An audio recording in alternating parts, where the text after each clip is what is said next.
ஓம் சாந்தி. பிரஜாபிதா பிரம்மகுமாரிகள் ஈஸ்வரிய விஸ்வ வித்யாலயம் ராஜஸ்தான் மவுண்ட் அப்பில் கிட்டத்தட்ட ஒரு 89-90 வருடங்களாக ஒரு ஆன்மீக இயக்கம் இருக்கு. அந்த இயக்கத்தினுடைய பெயர் பிரம்மகுமாரிஸ். அது கிட்டத்தட்ட 160 நாடுகளில் ரொம்ப ஃபேமஸாக இருக்கு. முற்றிலும் ஒரு பேசிக்காக ஒரு ஃபண்டமெண்டல் ஒரு அடிப்படையாக ஒரு ஞானம் கற்பிக்கிறாங்க. 7 நாள் சிவஞான பாடம் கற்பிப்பாங்க, 7 விதமான பட விளக்கங்களோடு. அது ஒரு வாரத்திற்கு ஒரு நாள் வைத்து 1 மணி நேரம் 1 ஹவர் நீங்கள் எவ்ரிடே போய் ஒரு வாரத்துலேயும் கம்ப்ளீட் பண்ணலாம் கோர்ஸு. அதுக்கப்புறம் நீங்கள் ஒவ்வொரு வாரத்தினுடைய ஒரு நாள் வீதம் 1 மணி நேரம் கிளாஸ் அட்டன் பண்ணி ஒரு 7 நாள் சிவஞானம் இலவச பாடப்படிப்புன்னு சொல்லி கற்றுக் கொடுப்பாங்க. ஓகேவா? அதில் நம்ம ஏற்கனவே 4 பாடங்கள் நம்ம முடிச்சிருக்கிறோம். ஆத்மா, பரமாத்மா, டிராமா, அதாவது கல்பமரம் அண்டு முத்ரி வேல்டு, 3 உலகங்கள் பற்றி நம்ம விளக்கம் கொடுத்துருந்தோம். இன்னைக்கு நம்ம இந்த பிரம்மகுமாரி இயக்கத்தில் 5வது நாள் பாடம் சிவ ராஜயோகா மெடிடேஷன், அந்த ராஜயோகா கிளாஸஸ்ல 5வது நாள் பாடம் நம்ம பார்க்க போறோம். இன்னைக்குள்ள வீடியோ அதுதான். ஓகேவா? இதுதான் அந்த மரம். ஓகேவா? இதை பக்தி மார்க்கத்துல நிறைய விஷயங்களாக சொல்லுவாங்க. இது இந்த பிரம்மகுமாரிகளை இலவசமாகவே கொடுப்பாங்க. இது ஒரு நாள் வகுப்பு, 1 ஹவர் நம்ம ஒரு கிளாஸ் மாதிரி கொடுப்பாங்க. புதுசா அஞ்ஞானிகள் நிறைய பேர் வருவாங்க ஆன்மீக இயக்கத்துக்கு. மற்றபடி 90 வருடங்கள் 89 வருடங்களாக பிரம்மகுமாரிகள் 160 நாடுகள்ல இந்த கிளாஸ் அமைப்புகள் எடுக்கிறாங்க. அது வேறு இருந்தாலும் புது அஞ்ஞான ஆத்மாக்கள் புதுசாக கிளாஸ் அட்டன் பண்றாங்க இப்போ. அப்போ அப்படி பண்ணக்கூடியவங்களுக்கு இந்த 7 நாள் வகுப்பை தான் ஒரு பேசிக் மாரி கொடுப்பாங்க. இந்த 7 நாள் முடித்த பிறகு அவங்க ரெகுலரா கண்டினியூ பண்றதுக்காக ஒரு முரளி பாடம்னு சொல்லி கொடுப்பாங்க. ஓகேவா? அப்படி அந்த லைஃப் டைம் ஒரு ஒரு ஒரு இலவச கோர்ஸாக இந்த ஆன்மீக இயக்கம் பிரம்மகுமாரிஸ் இயக்கம் இருக்குது. நீங்க அப்படி மேபி பிரம்மகுமாரிகள் இயக்கத்துக்கு போகணும் அப்படின்னா www.brahmakumaris.com அப்படின்னு நீங்க கூகுள்ல சர்ச் பண்ணீங்கன்னா அந்த பிரம்மகுமாரிஸினுடைய டெய்லி முரளிஸ் காட்டும், பிரம்மகுமாரியினுடைய டோட்டல் அட்ரஸ் காட்டும். அதுக்கு பிறகு பார்த்தீங்கன்னா அதுக்கு கீழே நீங்க சர்ச் பண்ணும்போது சென்ட்ரல் லொக்கேட்டுன்னு ஒரு ஆப்ஷன்ஸ் இருக்கும். அதை நீங்க கிளிக் பண்ணீங்க அப்படின்னா உங்களுக்கு ஒரு கூகுள் சர்ச் பாரில் போய் கண்ட்ரிஸ் காட்டும். நீங்க பாரதம், அதாவது இந்தியாவில் இருந்தால் இந்தியா, அல்லது சிங்கப்பூர், மலேசியா, அமெரிக்கா, யூஎஸ் எந்த ஒரு நாட்டில் இருந்தாலும் கூட நீங்க டைரக்டா சர்ச் பண்ணிக்கலாம். அந்த கூகுள் சர்ச் பண்ணும்போது அதுல நீங்க மெயின் சிட்டி, வில்லேஜ் எதுல இருக்கிறீங்களோ அதனுடைய முழு டீட்டெயில்ஸுமே அதுல காட்டும். நீங்க திருநெல்வேலி, மதுரை, அதுக்கு பிறகு திருச்சி, கோயம்புத்தூர், தூத்துக்குடி, நீங்க எந்த ஒரு சிட்டி, எந்த ஒரு டிஸ்ட்ரிக்டா இருந்தாலும் டைரக்டா நீங்க அதுல சர்ச் பண்ணி போய் பாத்தீங்கன்னா அதுல அந்த பிரம்மகுமாரி சென்டர் நியர் யூ இருக்கக்கூடிய உங்களுடைய சென்டர் அட்ரஸ் காட்டும். அதனுடைய அவங்களுடைய ஃபோன் நம்பர்ஸ் இருக்கும். டைரக்டா நீங்க கான்டாக்ட் பண்ணி அந்த பிரம்மகுமாரி இயக்கத்துல போய் நீங்க நன்மை அடையலாம். முற்றிலும் இலவசம் தான், பணம் எதுவும் கிடையாது. நீங்க அவங்களுடைய ஃபோன் நம்பருக்கு நீங்க கான்டாக்ட் பண்ண உடனே அவங்க உங்களுடைய கான்டாக்ட் லிஸ்ட்டை வந்துருவாங்க. அதுக்கு பிறகு நீங்க அங்க என்ன பண்ணணும், ஏது பண்ணணுங்கிறத அவங்க சொல்லுவாங்க. சீக்கிரமாக போங்க. ஜஸ்ட் ஒரு 11 இயர் வரும். 11 வருடங்கள் மட்டும்தான் இருக்கு, 10 வருடங்கள் தான் இருக்கு. அதுக்கு பிறகு உலக அழிவெல்லாம் நடக்கும். கடைசி டைம்ல உட்கார்ந்து இருக்கும் போதுதான் இந்த ரகசியங்கள் உங்களுக்கு கொடுக்கப்படுது. சரி, இன்னைக்கு நம்ம வீடியோல பார்க்க போற டாபிக் கல்ப விருஷம் அப்படின்னு சொல்லிட்டு. கல்பம் அப்படின்னா நேற்று, இன்று, நாளை. ஒரு விருஷம் அப்படின்னா மரம்னு சொல்லுவாங்க. ஓகேவா? கல்ப மரம், சம்சார விருட்சகம், மனித விருட்சக மரம், சூட்சம மரம்னு சொல்லலாம். ஹிந்தி வார்த்தை தான். ஹிந்தியை நம்ம பாரதத்துக்குள்ள, குறிப்பா தமிழ்நாட்டுக்குள்ள வரவிட மாட்டோம். ஆனா நம்ம ஹிந்தியினுடைய விளக்கங்களை தான் நம்ம கேட்கும்போது அழகா அவ்வளோ லயமா இருக்கு. நீங்க அப்படி தமிழ்ல பண்ணனா நேற்று, இன்று, நாளைய சொல்லக்கூடிய மரம் அது கல்ப விருஷம். மனித விருட்சக மரம் அப்படின்னா மனிதர்கள் வாழக்கூடிய ஒரு மரம் அமைப்பு மாதிரி காட்டிருக்கும். அதுக்கப்புறம் சூட்சம மரம் அப்படின்னா மறைமுகமான ஒரு மரம். தமிழ் அர்த்தம் நீங்க அப்படி புரிந்து கொள்ளலாம், தமிழுக்கு ஏற்றவாறு. அப்போ இந்த மரம் பற்றி தான் இன்னைக்கு நம்ம முழுக்க இந்த வீடியோவில் நம்ம பார்க்க போறோம். இது 5வது நாள் பாடம் இன்னைக்கு பார்க்க போறது. சரியா? நான் இந்த வீடியோ, இந்த மரம் பற்றி நான் விளக்கம் கொடுக்கணுங்கும் போது நான் கூகுள்ல சர்ச் பண்ணும்போது எனக்கு இந்த போட்டோஸ் கிடைத்தது. அது பற்றி நம்ம லேசா ஒரு சின்ன ஹிண்ட்ஸ் பார்த்துருவோம், ஹைலைட் பார்த்துருவோம். அது மட்டும் இல்லாமல் இந்த வீடியோவில் வேணாலும் நான் அதை டேக் பண்ணி விடுவேன். ஓகேவா? நான் இந்த ஒவ்வொரு பட விளக்கங்கள் காட்டும் போதும் நான் என்ன காட்டுறேங்கிறதனுடைய தெளிவான டீட்டெயில்ஸ் அதில் டேக்ல வரும். நீங்க அதை பார்த்து ஜூம் பண்ணி பார்த்துக்கங்க, ரொம்ப இன்ட்ரெஸ்டா இருக்கும். ஓகேவா? உண்மையிலே இது உண்மையான மரமா, உண்மையிலே பக்தி மார்க்கத்துல இந்த மரம் பற்றி விஷயங்கள் இருக்குதா? ஏன்னா கண்களுக்கு புலப்படாத சூட்சம மரம் பக்தி மார்க்கத்தில் மக்கள் ஃபாலோ பண்றாங்க. ஓகே, இதுல அவ்வளவு சுவாரஸ்யமா இருக்கு. ஏன்னா நம்ம நிறைய விஷயங்கள் நமக்கு தெரியாம இருக்கும். நம்ம சாமி கும்பிடுவோம், சாமி நல்லாக்கி வைக்கும்னு சொல்லிட்டு வீட்டுக்கு வந்துரும். ஆனா மனிதனுடைய அறிவு வளர்க்கும் திறனை நம்ம எந்த ஒரு கோயில்கள்லயுமே பாடங்களாக கற்றுக் கொடுக்கறது கிடையாது. வட மாநிலங்கள்ல கூட நிறைய சடம், அந்த மடம் மண்டலம் மாதிரி ஒரு மாதிரி சத்திர சாவடி மாதிரி கெட்டி போட்ட இடங்கள்ல பிராமணர்கள் ஒரு சில அறிவுகள் கொடுத்தாலுமே பக்தி மார்க்க கதைகள் தான். அது இந்த பிரம்மகுமாரிகள் மூலமாக கொடுக்கும்போது அது உண்மையான சத்சங்கங்களாக நிறைவு பெறும். சரி, இது பாத்தீங்கன்னா பக்தி மார்க்கத்துல இந்த மரம் இருக்குதா அப்படின்னா எல்லா மதத்திலுமே எல்லா தர்மத்திலுமே இந்த மரம் இருக்கு. ஆனா நம்ம அதுக்கு இம்பார்ட்டன்ட் கொடுக்க மாட்டோம். சரி, நீங்க பாத்தீங்கன்னா இந்து மதத்துல சிவன் இருக்கிறார் பார்த்தீங்களா, சிவபெருமான், லார்ட் சிவன், அவர் ஒரு மரத்துக்கடியில அமர்ந்திருப்பார். அமர்ந்து இருக்கும்போது அது என்ன மீனிங் கொடுக்குதுன்னா, இந்த மரத்தினுடைய தத்துவம் நான் தான். சரியா, ஒரு மரம் ஒண்ணு உருவாகுதுன்னா அதனுடைய ததி தத்துவங்கள் அந்த மரத்தினுடைய வேர் விதையில தான் அமைந்திருக்கும். அது என்ன மரம், புளிய மரமா, வேப்ப மரமா, மாமரமா அப்படிங்கிற அதனுடைய விதை தான் தீர்மானம் பண்ணும். அதனுடைய சக்தி தான் மரமாக உருவெடுக்கும். அதே போல பக்தி மார்க்கத்துல இந்த மதத்துல இதுக்கு பெரிய பிக்கஸ்ட் ஸ்டோரிலாம் எதுவும் கிடையாது. ஜஸ்ட் ஒரு நார்மலான ஒரு நாலேஜ் தான் அவங்க கற்பிக்கிறாங்க. இருந்தாலும் சிவன் அந்த மரத்துக்கடியில அமர்ந்திருப்பார். சரி, அப்போ இந்த மரத்தினுடைய ஞானம் எனக்கு இருக்குது அப்படின்னு சொல்லிட்டு. சரி, அது மட்டும் கிடையாது. இந்து மதத்துல பாத்தீங்கன்னாக்கி அவரு லார்டு விநாயகா இருக்கிறாருல, அரசடி விநாயகர்னு அவருக்கு ஒரு பேர் உண்டு. அவரு அந்த அரச மரத்துக்கடியில அவர் அமர்ந்திருப்பாரு. அரசடி விநாயகர்னு சொல்லிட்டு அவருக்கும் ஒரு 10 நாள் விநாயகர் சதுர்த்தியோட பூஜைகள்லாம் நடக்குது பார்த்தீங்களா. அது எல்லாமே இந்த மரத்துக்கு கீழே அவர் உட்கார்ந்து இருப்பார். எல்லாமே இந்த மரம் சூட்சம மரம், அதான் இந்த ஊனக்கண்களால பார்க்கும் மரம் போல பக்தியில வடித்திருப்பாங்க. சரி, அப்படியே பார்த்தீங்கன்னா பக்தி மார்க்கத்துல அந்த மகாபாரத போர் ஒன்று நடக்கும். மகாபாரத போர் நடக்கும்போது என்ன ஆகும் அப்படின்னா, அந்த கௌரவர்களுக்கும் பாண்டவர்களுக்குமே அந்த அந்த பாரத ராஜ்யம், அந்த அஸ்தினாபுரத்தின் தலைநகராக கொண்ட ராஜ்யத்துக்கு சண்டை நடக்கும்போது கௌரவர்கள்ட்ட இருந்து அந்த பாண்டவர்களுக்கு சத்தியத்தின் அடிப்படையில ஸ்ரீ கிருஷ்ணர் அப்படி வாங்கி கொடுத்துட்டு தன்னுடைய அண்ணன் எங்க போனாருன்னு தெரியாது பல்ராமரை தேடி அவர் அலையும் போது ஒரு மரத்துக்கு அடியில ரொம்ப சோர்வுற்று படுத்து தூங்கும் போது அவருடைய பெருவிரல் அசைறதை பார்த்து வேடன் மான் என நினைத்து அம்பு எய்து அதே இடத்துல ஆளு ஸ்பாட் அவுட் ஆயிடுவாரு. கிருஷ்ணருமே இறந்திருக்கிறார், ராமரும் இறந்திருக்கிறார். அப்போ கிருஷ்ணர் இது இறந்து கிடந்ததை பார்த்துட்டு இது யசோதா பெற்றாங்க, கர்ப்பம் தரிச்சு பெற்று. அதே போல கைகேயியும் கர்ப்பம் தரிச்சுதான் பெற்ற உடனே கருவுட்டு பிறந்தவங்க எல்லாருமே இறந்துதான் ஆகணும் அப்படின்றத. ஆமா, சரீரம் பிரம்ம பாபா இறக்கலையா, அவருதான் கிருஷ்ணர் ஆகிறாரு. அவருக்குமே 140 150 வருடத்து தந்தை பரமாத்மாவுக்கு மட்டும்தான் என்ன கிடையாது, அழிவற்றவர். ஏன்னா அவரு ஒளி புள்ளி தான். அவரு நடிப்புக்கே வரலையே, அவர் இருக்காரு, பாகங்கள் நடிக்கணும் நம்ம பேசும். அப்போ ஆமா, எல்லா தேவதைகளுக்குமே சரீரம் இருக்கு. கர்த்தர் அல்லாஹ் சிவனுக்கு மட்டும்தான் சரீரம் கிடையாது. பேசும். சரி சரி, அப்போ அந்த கிருஷ்ணர் அவருடைய காலில் இருந்து அந்த ஒரு மாதிரி ரத்தம் மாதிரி வடியும். ஓகேவா, அது இன்னும் கேட்டீங்கன்னா அந்த பிரம்ம பாபா அந்த பிரம்மகுமாரிகள்ல அவருமே அவருடைய ரிலேட்டிவ் ஒருத்தர் இறக்கும்போது நெற்றிப்புருவத்துல இருந்து ஆத்மா காலினுடைய அந்த அந்த புதிகால் வழியாக அந்த பெருவரலோட வெளியா லீக் ஆகி போறத பார்த்துருக்கிறாரு. அதை தான் மேபி அந்த ஞானத்தின் அடிப்படையாக சொல்லுவாங்க.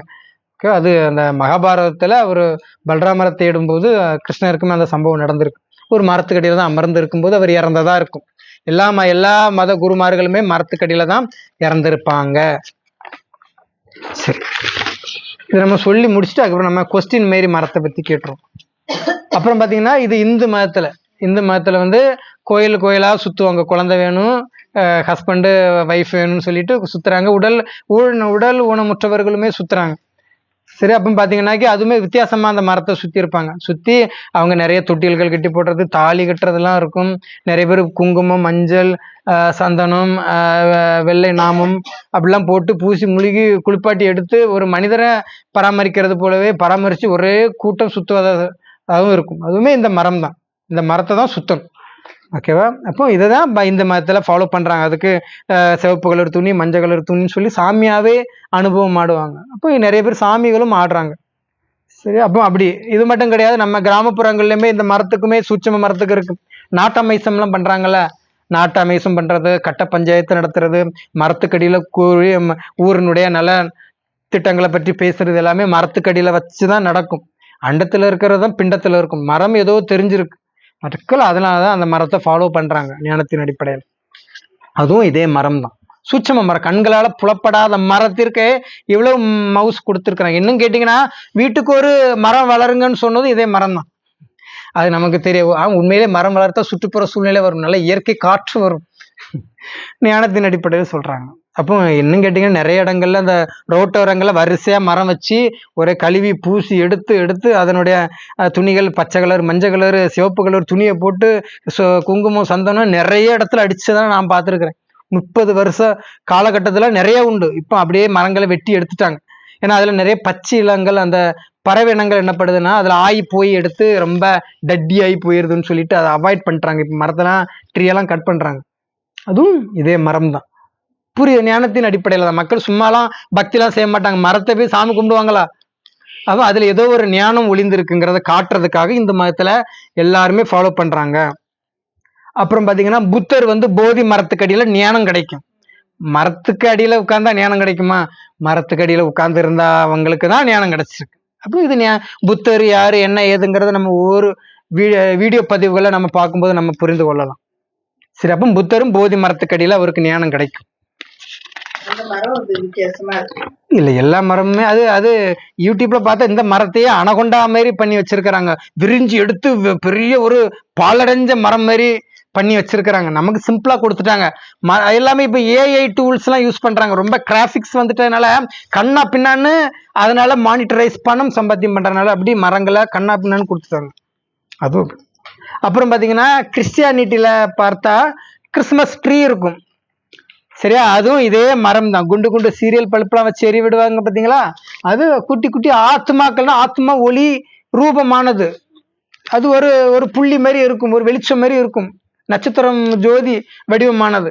அததான் குண்டு குண்டு சீரியல் பல்பா கிறிஸ்டியானிட்டியில வச்சிருக்கிறாங்க. அதுவுமே பாத்தீங்கன்னா வீட்டுக்கு மேல சீலிங் இருக்குல்ல, அதுல தலைகீழாக தொங்க வச்சிருப்பாங்க, தலைகீழா தொங்க போட்டிருப்பாங்க. அது மேல ஒரு நட்சத்திரமும் இருக்கும், ஒரே ஒரு பெரிய நட்சத்திரம் வச்சு அந்த சீலிங் அது அந்த அந்த நட்சத்திரத்தோட தலைகீழ் மரமாக காட்டியிருப்பாங்க. சீலிங்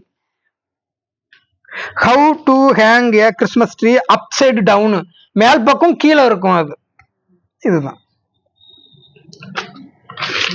அப்புறம் பாத்தீங்கன்னா குரு நானக் என்ன பண்ணுவாரு அப்படின்னா ஸ்ரீகேசத்துல அவரும் ஒரு மரத்துக்கு அடியில உட்காந்து போதனை பண்ணிட்டு இருப்பாரு. ஒரே பாட்டு கச்சேரி கும்மாளம்லாம் நடக்கும் ஸ்ரீகிசத்துல. அப்ப அவரும் ஒரு மரத்துக்கு அடியில தான் அவர் பண்றாரு.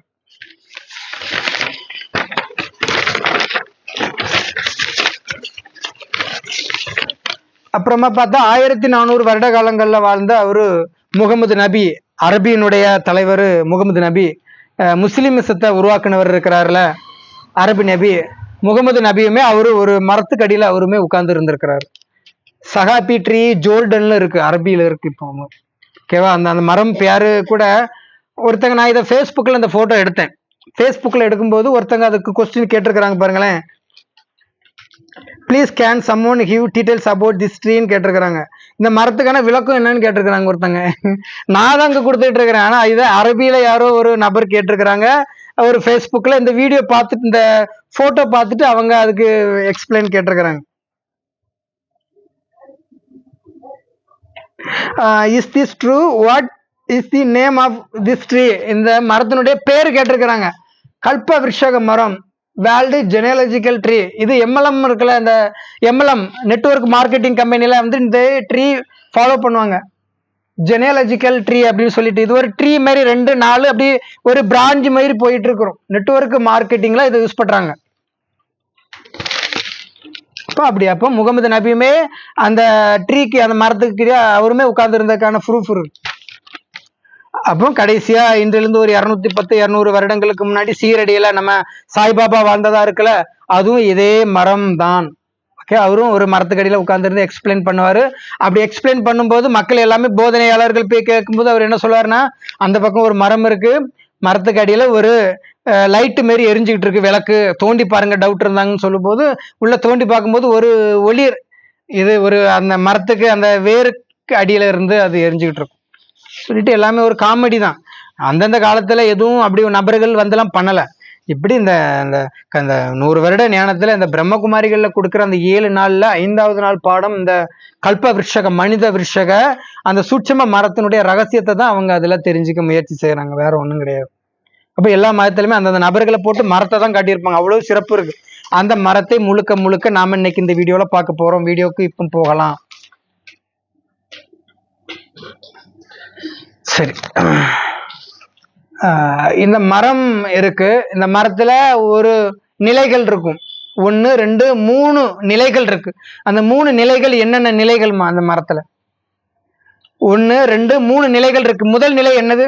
பிராமணன், சத்தியலோகத்துல தேவி தேவதா. ஒரு மரத்தில் 3 நிலைகள் எப்படி இருக்கும்? இது மரத்துல என்னது?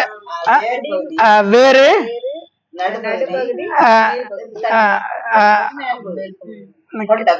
இப்போ அதான் நம்ம வந்து இப்ப கொச்சை தமிழ்ல சொல்லணும்னா இதை வந்து மூடுன்னு சொல்லிரும், இது வந்து கம்பு பகுதின்னு சொல்லிரும், இத வந்து நம்ம வந்து இலை பகுதின்னு சொல்லிரும். இது நம்ம கிராமர் இல்லாம நார்மல் கொச்சை வார்த்தைகளை பேசக்கூடியது. ஆன்மீகத்துல ஒரு சிறப்பாக சொல்றது வந்து இது வேர் பகுதி, தண்டு பகுதி, கிளை பகுதின்னு சொல்றாங்க. நமக்கு நம்ம புரிந்து கொள்றதுக்காக தான் நம்ம ஒரு விஷயத்த கற்றுக்கொள்றோம். நம்ம அது மற்றவர்களுக்கு புரியும் விதமாக நம்ம நம்மளுடைய நார்மலான வாக்கு தத்தத்திலே பேசலாம். நம்ம பலனழிவு பால்ல விழுறணுங்கிற மாதிரிலாம் அவசியம் கிடையாது. நம்ம சொல்றது ஒருத்தருக்கு புரியணும், அதுக்காக தான். நம்ம அதுக்காக அது ஒரு முறை அழகா இருந்தாலும் இன்னொரு முறையில நம்மளுடைய ரியல் கேரக்டர் வெளிப்பட்டுட்டா அதை விட ஒரு பெரிய தவறுகள் எதுவும் கிடையாது. அப்போ நம்முடைய கருத்துக்களை வெளிப்படுத்துறதுக்கு நாம் புரிந்து கொள்ளும் விதம் எப்படி வேணா இருக்கலாம், ஆனா அதனுடைய விஷயம் நமக்கு தெரிந்தால் போதும். அப்போ மரத்தினுடைய வேறு, தண்டு, கிளை, கிளை அப்படி 3 நிலைகள் இருக்கு. ஓகேவா? இப்போ ஒரு நிலை வந்து அடி இருக்கு, இன்னொரு சென்டர்ல பகுதி இருக்கு, மேல ஒரு பெரிய ஒரு விஸ்தாரமாக இருக்கு. பாத்தீங்களா? கீழே இருக்கக்கூடிய இந்த வேர் பகுதியில யார் இருக்கிறா? பிரம்மா குமாரிகள் இருக்கிறாங்க. கிறிஸ்தவங்கள்ல உள்ள அவர் பெட்மன்ஸ் இல்ல, கிறிஸ்தவங்கள்ல இருக்கக்கூடிய அவரு மோகன் சி லாசரஸ் இல்ல, அவரு ஜெயராஜ் ஜெபகுமார் இல்ல, தினகரன் இல்ல, பால் தினகரன் இல்ல, பால் ஜெயராஜ் இல்ல. அவங்களாம் ஏமா இங்க இல்ல? அவர்களுடைய கிறிஸ்தவ மதம் என்று வருமோ அன்றுதான் அவர்கள் வருவாங்க. ஓகேவா? அப்போ இந்த மரத்தினுடைய வேறு பகுதியில தான் பிரம்மகுமாரிகள் இருக்கிறாங்க. மரத்தினுடைய வேறு எங்க இருக்கும்? அடியில இருக்கும். மண்ணுக்கு அடியில எப்படி இருக்கும்? மறைஞ்சு இருக்கும். இப்ப புரியுதா? அப்ப எல்லா வேதத்திலையும் அது வந்தது இது வந்துன்னு புக்கை வச்சு சொல்றாங்களா? மறைமுகமாக தான் இருக்கும், யாருக்குமே தெரியாது. பிரம்ம பாபாவுக்கும் தெரியாது, எந்த மதத்திலும் கிடையாது. சரியா? வெறும் நம்ம அது கிறிஸ்தவ மதத்தை மட்டும் நம்ம தாக்கி பேசுறதுக்கெல்லாம் ஒண்ணும் இல்லை. எல்லா மதமுமே நிறைய பிரச்சனைகளோட இருந்துகிட்டு இருக்கு. சரி, அப்ப நம்ம இம்மதம் அம்ம இல்ல, உம்மதமா எம்மதமா, ஆண்டவன் எந்த மதம், நல்லவர்கள் எம்மதமோ ஆண்டவன் தான் அந்த மதம். ஓகேவா? உன் மதம் என் மதம் இல்ல. இறைவன் ஒரு விஷயத்த பண்றாரு, மக்கள் அதை ஒரு குரூப்பாக ஃபார்ம் பண்ணி ஒரு டீம் ஃபாலோ பண்றாங்க பிரம்மகுமாரிகள். ஓகேவா? இறைவன் வரும்போது இப்படி ஒரு இயக்கத்துல போய் நுழைஞ்சு அவர் ஞானம் கொடுக்கல. அவருடைய ஞான அறிவை வந்து அவர் கொடுக்கும்போது அதை ஒரு ஞான இயக்கமாக உருவாக்குறாங்க பிரம்மகுமாரிகள் ஆசிரமமாக. வேர்ல்டு ஸ்பிரிச்சுவல் யூனிவர்சிட்டி, உலகளாவிய ஆன்மீக பல்கலைக்கழகம், காலேஜ் பிரம்மகுமாரிகள் பண்றது. அவ்வளவு விஷயங்கள் இருக்கு. அப்ப மரத்தின் வேர் கண்ணுக்கு நம்ம மறைமுகமாக மணலுக்குள்ள ஒளிஞ்சிருக்கு. பார்த்தீங்களா? மரத்தின் வேர். அப்போ இந்த பிரம்மகுமாரிகள் தான் இதை உருவாக்குறாங்கிறத. ஏன்னா இதை எந்த ஒரு கிறிஸ்தவனும் இந்த மரத்தெல்லாம் உருவாக்கி பண்ணலை. இருந்தாலும் கிறிஸ்தவ பைபிள்ல இருக்கு. அவரு டேனியல் தானுவேலினுடைய ரகசியத்துல வந்து நேபுகார் நேச்சர்ன்னு சொல்லிட்டு ஒரு மன்னர் ஒருவர் இருப்பார். அவருடைய கனவுல ஒரு சிலை ஒண்ணு உட்கார்ந்து இருக்கும். அந்த சிலையினுடைய அமைப்பு இதே மாதிரிதான் இருக்கும். அது ஒரு கதை அமைப்பு. எல்லா மதத்திலுமே இதுக்கான கான்செப்ட் இருக்கு. சரி, அப்போ மரத்தின் வேறாக பிரம்மகுமாரிகள் இருக்கிறாங்க. இவங்க தான் உலகத்தை ஆளக்கூடியவர்கள். ஓகே, அப்ப இவங்க தான் இந்த உலகத்தை படைத்தவர்கள், படைப்பாளிகள். மற்ற எல்லா மதமுமே அதனுடைய விஷயங்கள், அதனுடைய மதம் எந்த நிலையில ஸ்தாபனையாகுமோ அதன் அடிப்படையில தான் வரும். சரி, அப்போ மரத்தின் வேர். அடுத்து என்ன இருக்குன்னு சொன்னீங்க? தண்டு பகுதி. தண்டு பகுதி ஆமா மொட்டை முளிக்கட்டின்னு இருக்குது. தண்டு பகுதியில ஒண்ணுமே இல்லையே. ஒண்ணுமே இல்லாம ஒரு ராஜ்யம் இருக்குமா? என்ன ராஜ்யம்? பேர் என்ன? தர்மயுகம். ஆமா, அதை வந்து எப்படி சொல்றாங்க? என்ன இல்லாத ராஜ்யம்? கிளைகள் இல்லாத ராஜ்யம் சொல்றாங்க. ஒரு குடை ஆட்சி, ஒரு குடை ஆட்சி இருக்கு. இப்போ ஒரு குடையாம இருக்கு. டிஎம்கே உருவான காலமே எவ்வளவு பெரிய காலம். டிஎம்கே வந்து அவர் கருணாநிதியே உருவாக்குனார். அதுக்கு முன்னாடி யார் யாரெல்லாம் உருவாக்குனாங்க பெரியப்பா? அண்ணாக்கு முன்னாடி யாரு? அண்ணாக்கு முன்னாடி அண்ணா திராவிட கழகம்னு சொல்லி உருவாக்குனாரு. அவருக்கு பிறகு வந்து அவரு கருணாநிதி கையில திராவிட முன்னேற்ற கழகம்னு போச்சு. எம்ஜிஆர் அண்ணா திராவிட முன்னேற்ற கழகம்னு உருவாக்குனாரு. அண்ணாவுக்கு முன்னாடி அந்த திராவிட கழகம்னு பெயர் இட்ட இன்னொரு தலைவர் யாரு தெரிஞ்சிருக்கும் பெரியப்பாக்கு? அவரு யாரு? யாரு? ஈவேர பெரியார். 1936 அவரால் உருவாக்கப்பட்டது நீதி கட்சி. அக்கட்சியை தான் அப்படியே டிரான்ஸ்லேட் பண்ணி அண்ணா கையில 1960 சம்திங்ல ஈவேரா பெரியார் அவரு கையில ஒப்படைச்சிட்டு போயிருப்பார். மிக உயர்ந்த மனிதர் அவர். கடவுளை நேசிக்காதே மனிதனை நேசித்தவர்னு சொன்னாங்க அவரை. அப்படி சொன்னவரையே நம்ம என்ன அசிங்கப்படுத்தி பேசுவாங்க தெரியுமா? மூத்திர சட்டி ஒண்ணுக்கு சட்டின்னு சொல்லிட்டு அவரு பெரிய ஒரு 21 பதவியை கைகள்ல வச்சிருந்தாரு. பார்த்தது இல்ல அவரு. பெரியப்பா நீங்க பாத்தீங்க சொன்னீங்களா? அவரை தெரியும். அண்ணாவை தெரியுமா? பாத்திருக்கீங்களா? பாக்கல. ஆனா ஈவரா பெரியார பாத்திருக்கீங்க. பெரிய விஷயம். எவ்வளவு பெரிய உயர்ந்த மனிதன். மிகப்பெரிய டிஎம்கே ஏடிஎம்கே உருவாக்குனவரே அவரு தான். யாருக்கு? ஆனா தலைமை பொறுப்புல அவர் அமர்ந்திருக்கல ஈவேரா பெரியார். அவரை பற்றி நிறைய கான்ட்ரவர்சி, நிறைய பிரச்சனைகள் உண்டு. சச்சின் டெண்டுல்கர் பத்தியே வந்திருக்கு, ஈவேரா பற்றி வராம இருக்குமா? தமிழ் புத்தகத்துல முகமது நபி வந்திருக்கிறாரு, இயேசு வந்திருக்கிறாரு, புத்தர் வந்திருக்கிறாரு. தமிழ் பாட புத்தகத்துல இருக்குமா? சரி, ஏன்னா வரலாற்று கதைகள் வரும்போது அதுல ஆன்மீகமும் வருது. அவ்வளவு. அப்போ மரத்தினுடைய தண்டு பகுதி வந்து கிளைகள் அற்ற ராஜ்யம் இருக்கும். கிளைகளே இருக்காது. ஏன்னா நீங்க சிங்கப்பூர்லாம் எடுத்துக்கிட்டீங்கன்னா பாரதத்துல கூட 2, 3, 4 கட்சிகள் கூட பிரதமர் எக்ஸாமுக்கு அந்த எலெக்ஷனுக்கு எல்லாம் போரிடுறாங்க. சிங்கப்பூர்ல பார்த்தாக்கி அவரு லீகோனின்னு ஒரு நபர் வந்து அந்த சிங்கப்பூரை வளர்க்கறதுக்கு எவ்வளவோ விஷயங்களை பண்ணி வெளிநாடுகள்லாம் போய் கோர்ஸ் எல்லாம் கத்துக்கிட்டாரு. அவரு மறைவுக்கு பிறகு அவருடைய பையன் ஒரு கூட ஆட்சி மாரி கொண்டு வந்தாலும் அந்த டைம்ல அவர் லீகோனியினுடைய ஆட்சிக்கு எதிராக ஒரு சின்ன கட்சி ஒன்று உருவாச்சு. அதை அப்படியே அடியோட அழிச்சிட்டாரு லீகோனி, சிங்கப்பூரினுடைய பிரசிடென்ட் மேல் அவர். அப்போ ஒரு கூட ஆட்சி முறைகள் அங்கே இருந்தாலும் கூட அடி உதைகள் தான் இருக்கும். இருந்தாலும் கூட இந்த சத்தியுகம் திரேதா, ஏன்னா இந்த தண்டு பகுதி வந்து 2 நிலைகளாக இருக்கும். இது வேறு. தண்டு பகுதியில 2 யுகங்கள் இருக்குது, சத்தியுகம் திரேதாயுகம். கிளைகள்ல எத்தனை யுகங்கள் இருக்கு? கலியுகம் இருக்கு. ஓகேவா? அது நம்ம அந்த சுயதரிசன சக்கரத்துல விளக்கம் கொடுக்கும்போது ப்ராப்பரா இருக்கும். இந்த மரம் பற்றி வரும்போது காரணமான விளக்கங்கள் நம்ம கொடுக்குறோம், வேற ஒண்ணும் இல்லை.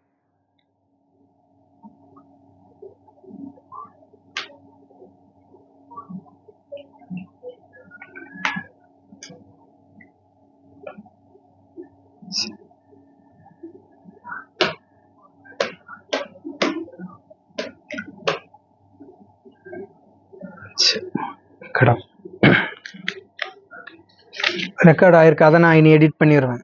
கிட்டத்தட்ட ஒரு 20 மினிட் ரெக்கார்ட் ஆயிருக்கு, அதுவே போதும். நம்ம அதை வச்சு நம்ம எடிட் பண்ணி ஆல்ரெடி நம்ம முதல்ல போன வாரம் போட்ட வீடியோ வந்து 400 பேருக்கு மேல பார்த்துருக்குறாங்க வீடியோ. நம்ம அந்த கல்ப விருட்சகம் பத்தி போட்டிருந்தோம்ல, 2 பேர் மெசேஜ் பண்ணியிருந்தாங்க. நன்றி பாபான்னு ஒருத்தர் பண்ணியிருந்தாங்க, ஒருத்தங்க ஓம் சாந்தி பிரம்மகுமாரிகள் பார்த்துருக்குறாங்க. கமெண்ட் 2 கமெண்ட் வந்திருக்கு. வீடியோ ஃபேஸ்புக்லயுமே அப்லோட் பண்ணிருக்கேன், மற்றபடி யூடியூப்லயுமே கிடக்கு. அப்போ இது கிளைகள் அற்ற ராஜ்யம், ஒரு குடை ஆட்சி இருக்கும், சண்டை சச்சரவுகளே இருக்காது. அப்போ அங்க சண்டை சச்சரவுகள் இல்லைனாக்கி அங்க ஸ்ரீமன் நாராயணர் ராஜ்யம், ஸ்ரீ ராமர் ராஜ்யம் இருக்குல்ல. அப்போ ஸ்ரீமன் நாராயணர் ராமர் சொல்றத அங்க இருக்கிற மக்கள் கேட்பாங்களா? அங்க ஒரு குடை ஆட்சி இருக்குன்னா ஒருவர் ராஜ்யம் செய்வாரு, மற்றவங்க அடுத்தடுத்த பதவிகள்ல இருக்கிறாங்கன்னா அவர் மகாராஜாவா இருக்கிற ஸ்ரீமன் நாராயணர் ராமர் சொல்றத அங்க இருக்கிற மக்கள் கேட்பாங்களா? கேட்பாங்க.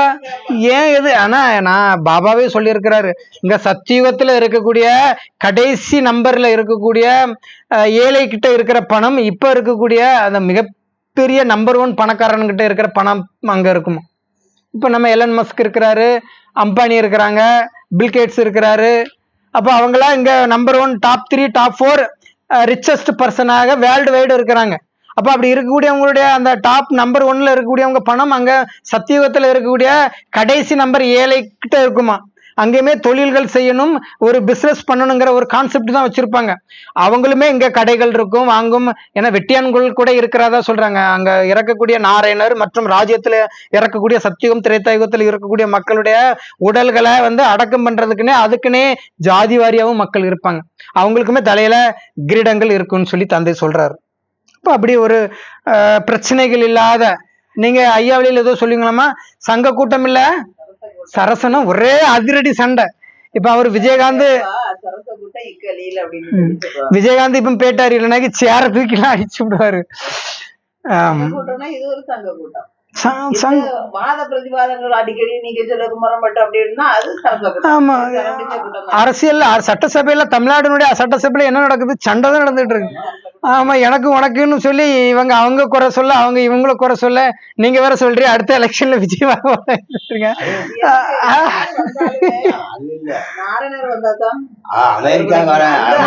உலகம் அழிஞ்சிரும் விஜய் எல்லாம் ஆட்சி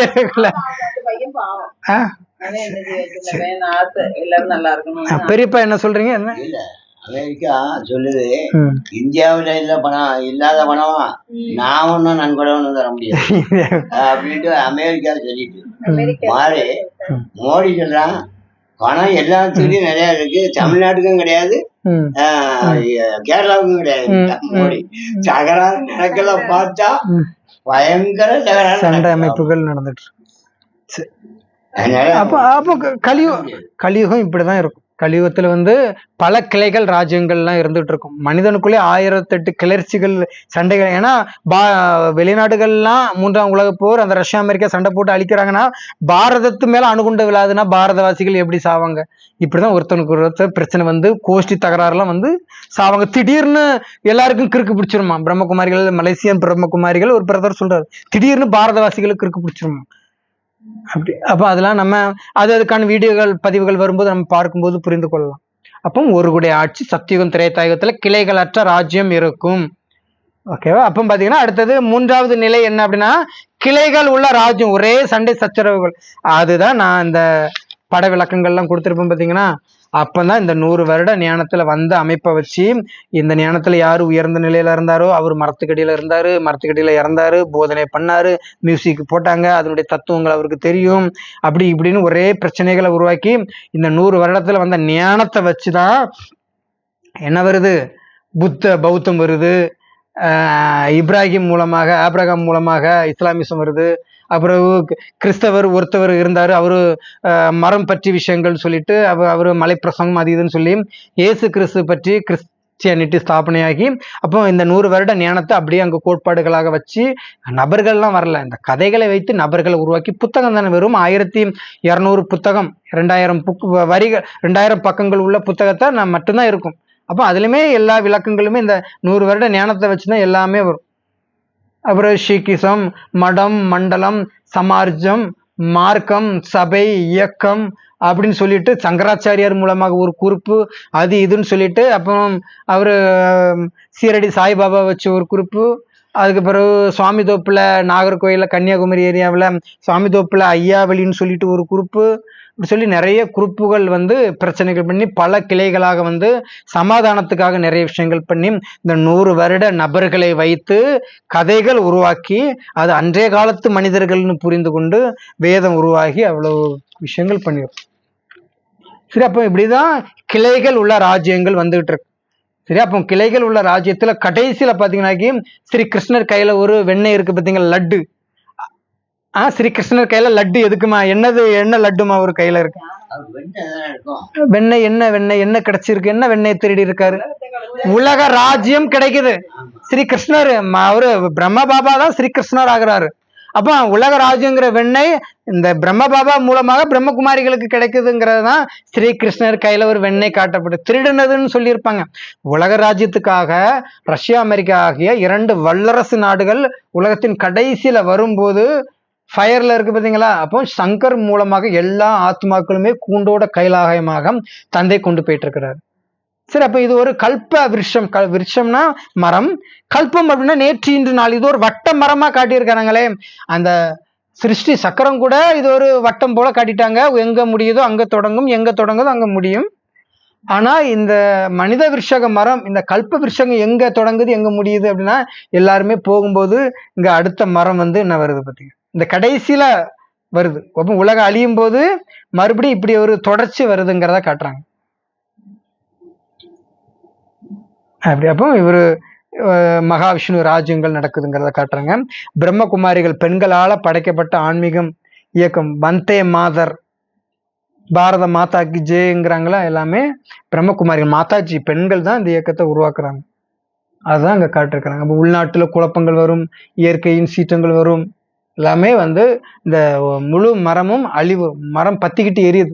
சரி, ஆனால் நீங்க கேட்கலாம், மரத்தின் வேர் இருக்குது, தண்டு பகுதி இருக்குது, இருந்தாலும் கிளைகள் எப்படி இருக்கும்? ஏன்னா இப்ப நம்ம வந்து இருக்கிறோம், ஓகேவா? இன்றிலிருந்து ஒரு 90 வருஷத்துக்கு முன்னாடி பாபாலாம் வரல. அப்ப கிளைகள் ராஜ்யங்கள் மட்டும்தான் இருந்துட்டு இருக்கும். அப்ப மரத்தின் வேரும் என்னதுன்னு தெரியாது, தண்டு பகுதியும் என்னதுன்னு தெரியாது, கிளைகள் மட்டுமே இருந்துகிட்டு இருக்கு. பக்தி மார்க்கத்துல கிளைகள் மட்டும் வைத்து உயிர் வாழக்கூடிய ஒரு மரம் என்னம்மா? மரத்தினுடைய கிளைகள் இருந்து வேறு ஊன்றி வாழக்கூடிய ஆலமரம், பானியன் ட்ரீ. சரி, அப்போ நம்ம பாரதத்தினுடைய நேஷனல் ட்ரீ வந்து, நேஷனல் மரம் வந்து ஆலமரம் தான். புரிஞ்சுதா? நம்ம பாரதத்தினுடைய தேசிய கொடி இருக்குல்ல, அது என்னது? என்னென்ன கலர் இருக்குமா அதுல? சொல்லுங்க பாப்போம். சோப்பு மேல வெள்ளை, பச்சை, இல்லைன்னா நீலம். நீலம் பாத்திருக்கீங்களா? நீலம் பாத்திருக்கீங்களா? நீளமும் இருக்கு.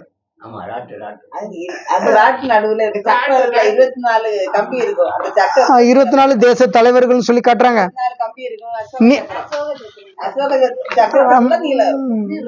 21 அது 24 சொல்றாங்க, 21 பிறவி, அது 24 சொல்றாங்க, அது ஆன்மீகம். சரி சரி, அப்போ பச்சை, வெள்ளை, சிவப்பு இருக்குல்ல, தேசிய கொடியதான் வர்ண கொடியாக 3 கலரை காட்டியிருக்கு. சரியா? இதுதான் அவரு யாரு, சிவனுடைய நெற்றியில வந்து 3 கோடு இருக்குல்ல, இதுதான் 3 கோடு தான். இது நம்ம பாரதத்தினுடைய இதாட்டு காட்டப்பட்டிருக்கு. ஓகேவா? அப்போ பச்சையும் இருக்கும், நீல கலரையும் பச்சையும் இதுவும் மாறி மாறி வச்சிருப்பாங்க, அடிச்சிருப்பாங்க. இதுக்கு விஷயம் புரியுதாமா?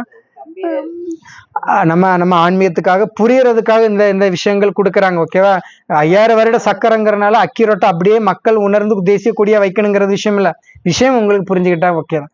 அப்ப நான் வேணா ஒரு நாள் கொண்டு வரேன், கீழே நீலம், 2வது வெள்ளை, மேல ரெட்ல இருக்கிற தேசிய கொடியை அடுத்த வாரம் உங்களுக்கு போட்டோல எடுத்துட்டு வரேன். இருக்கு, எனக்கு ஞாபகம் இருக்கு. அசோக சக்கரம் சென்டர்ல ஒரு வட்டம் இருக்கும்.